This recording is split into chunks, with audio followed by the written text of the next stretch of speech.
quiera. Esto es al azar. Tienen lista con abogados, sin abogados. Esto es como quiera. Mira, como quiera. Como si fuera un delincuente, no es ningún delincuente. Esto lo vivió en persona nuestra colega Maite Luna. Esto es el momento en que agentes de ICE vestidos de civil arrestan a inmigrantes en la Corte de Inmigración aquí en el sur de la Florida, siguiendo una lista previamente establecida. Los agentes esperan afuera de la sala y detienen a las personas al salir de su audiencia sin proporcionar detalles ni informar a sus familiares sobre su traslado o explicar las razones de su detención durante una audiencia que presenció Maite Luna junto a la abogada de inmigración Laura Jiménez, un inmigrante cubano con la I-220, para quien ella había solicitado la abogada asilo político, fue arrestado al salir. Maite conversó con la esposa y con la esposa de otro cubano que enfrentó el mismo destino, reflejando la profunda angustia causada por estas detenciones que, según nuestra experta, son arbitrarias. Veamos ese momento. Con mi esposo que fue detenido ahora injustamente. ¿Qué caso tenía su esposo? I-220A con fecha de corte. ¿Y qué qué había presentado? El asilo, un asilo, pero nada, a ellos no les importa que tú tengas asilo, a ellos no les importa nada, eso es al azar. Yo tengo aquí videos que ellos tienen una hoja con nombres determinados y te están esperando. Cuando yo llegué no había nadie, pero ya después los mandan a subir. Habían como 6 arriba en el ascensor. Yo estoy en el salón de espera y ahí están ellos esperando y con la lista tachando como si eso fuera capturas ahí de ¿qué te puedo decir? Es una falta de respeto tan grande a esta sociedad y a esta humanidad, que las personas que sirven verdaderamente en este país, que reportan taxes, que nunca han cometido delitos, que no tienen nada de infracciones de tráfico ni nada, pase esto. La verdad que yo estoy, ¿para qué? Sin palabras. Esto es horrible. Se lo llevaron porque le voy a desestimar el caso y él tiene un caso de asilo político porque él es perseguido político en Cuba. ¿Qué razones le dieron para desestimar el caso? El abogado sabe. Que a las autoridades políticas que puedan ver esta entrevista, ¿qué usted les dice? Que por favor tengan en cuenta que son personas inocentes que entraron a este país a trabajar. Huyendo de una dictadura y han caído en otra. ¿Hace qué tiempo su esposo estaba aquí en Estados Unidos? 3 años y un mes. ¿Tienen familia? Yo soy su esposa y toda mi familia que entraron aquí hace 13 años por presos políticos también, porque fueron perseguidos políticos también por religiosos en Cuba. Y tengo en el programa Al Borde del Abismo las 2 personas que estuvieron involucradas en este suceso, tanto mi colega Maite Luna, presentadora del Mega News, como la abogada experta en inmigración Laura Jiménez, a quien tenemos vía Zoom. Bienvenida Laura, bienvenida Maite. Momentos bastante difíciles de vivir. Laura les toca por cuestiones de trabajo, pero en el caso de Maite, hoy fuiste una testigo excepcional. Cuéntanos qué viste. Estremecedor, Camilo. Mira, he cubierto crímenes, he estado en zonas de riesgo, situaciones de conflicto.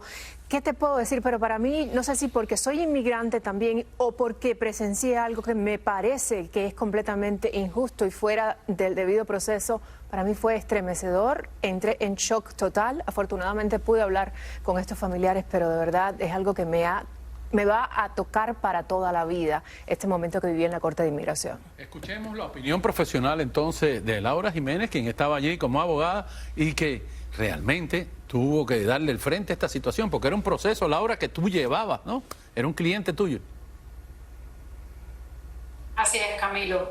Este cliente, Didier Espinosa Font, entró al país en el 2022, fue liberado con una I-220A, presentó su solicitud de asilo pocos meses después de haber entrado.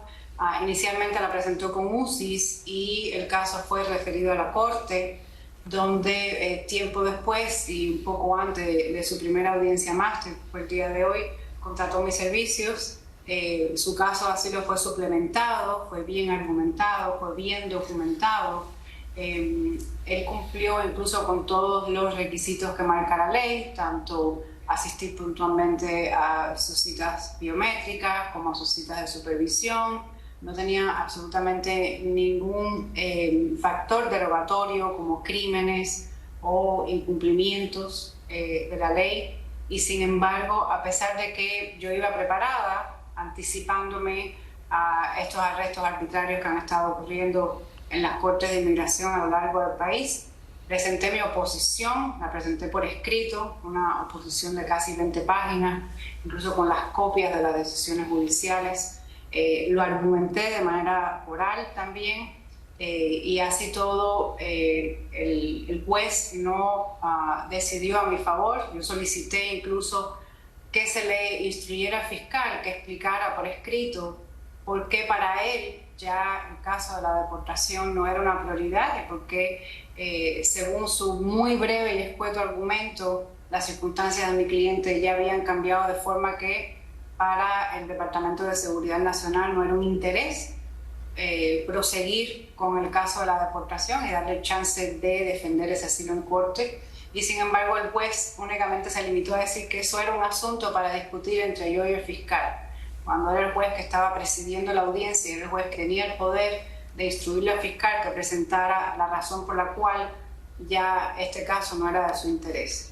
Obviamente la estrategia engañosa y arbitraria, en mi opinión, era desestimar el caso, a sabiendas de que ya ICE estaba fuera esperándolo para ser detenido y puesto en un proceso de deportación expedita. Laura, se lavó las manos como Poncio Pilato, pero te felicitó increíblemente, ¿no? Irónicamente, al terminar el juicio, porque realmente tú defendiste a tu cliente de manera muy fuerte, contundente, con todos los elementos, y presentaste una moción. ¿Cómo se explica esto? ¿Cómo tú describes ese proceso que viviste hoy en la Corte de Inmigración? Bueno, lo describo y tal cual como se lo dije al juez cuando cerró la audiencia y cuando irónicamente me felicitó. Buen trabajo hubiese sido que me lo demostrara decidiendo a favor de mi cliente y no a sabiendas de que ICE lo estaba esperando afuera, que fuera expuesto a esta detención de esta manera. Pero como tú bien dices, se lavaron las manos, como lo han hecho en muchos de los casos que hemos estado viendo. Si bien para mí fue la primera experiencia, pues no había tenido todavía ninguna detención en ninguno de mis casos, fue una experiencia demasiado frustrante, ya que como abogados el juramento que tenemos que tomar es el de representar la ley y de respetar los derechos constitucionales y de seguir los códigos de ética y de profesión que exigen a cada abogado de acuerdo a los códigos de las barras. El juez es un abogado, el fiscal es un abogado que toma el mismo juramento y lamentablemente son derechos que están siendo violados y de manera engañosa, por así decirlo. Laura, muchas gracias por estar con nosotros. Lamentablemente hoy la historia tiene un final no feliz, pero gracias por tu trabajo, gracias inclusive por esa dedicación que presentas para atender casos como este. Y Maite, gracias por estar en el borde del abismo. Un gusto. Sí, tremenda experiencia que tuviste que vivir hoy. Desafortunadamente, pero seguimos adelante. Nosotros hacemos otra pausa y al regresar, el enfrentamiento entre Israel e Irán se expande y aumenta el número de muertos y heridos en medio de los bombardeos. Además, miles de pasajeros de la aerolínea israelí El Al han visto sus viajes trastocados